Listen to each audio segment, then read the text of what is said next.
Alors, la première surprise, c'est souvent le volume de travail personnel.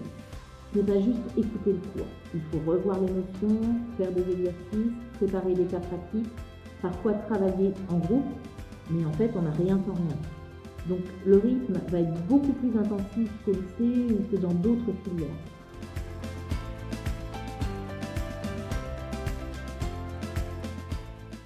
Alors, tout va dépendre du rythme que tu choisis.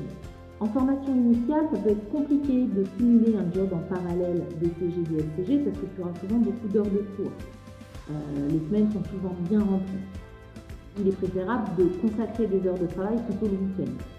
Mais surtout, il y a l'alternance. Et l'alternance, elle est justement pensée pour ça. Donc, tout est organisé pour que tu puisses avoir un temps à l'école pour suivre les cours et un temps en entreprise. Sachant qu'à cela, bien sûr, il faudra rajouter le travail personnel. Mais dans ce cadre, tu es rémunéré et tu acquiers de l'expérience dans ton domaine de formation. Donc, tu peux vraiment en plus te projeter dans ton futur métier. Même en formation initiale, si tu veux travailler un peu le soir ou le week-end, c'est possible, à condition de bien t'organiser et de ne pas négliger tes révisions.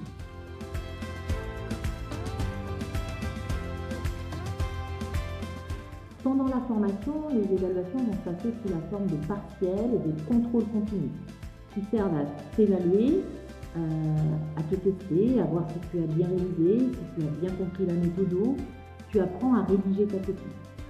Ça te permet de progresser, d'identifier également les points à retravailler, d'arriver à bien préparer tes examens. Ensuite, les diplômes DCG, DSCG, ce sont des diplômes nationaux. Donc les épreuves sont ponctuelles et nationales, et il n'y a qu'une seule session par an. Tu vas valider chaque unité d'enseignement séparément. Dès que tu as 10 sur 20, on dit que l'unité est acquise, donc il est impossible de la repasser. Si tu es entre 6 et 10, tu peux repasser l'épreuve ou garder ta note. Charge à toi d'avoir une note supérieure à 10 pour compenser.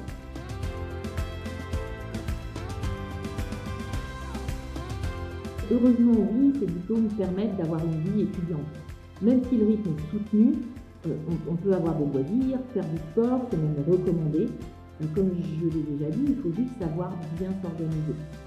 Les étudiants vont partager également des moments forts en classe, des projets communs, des événements, de pouvoir s'organiser des sorties.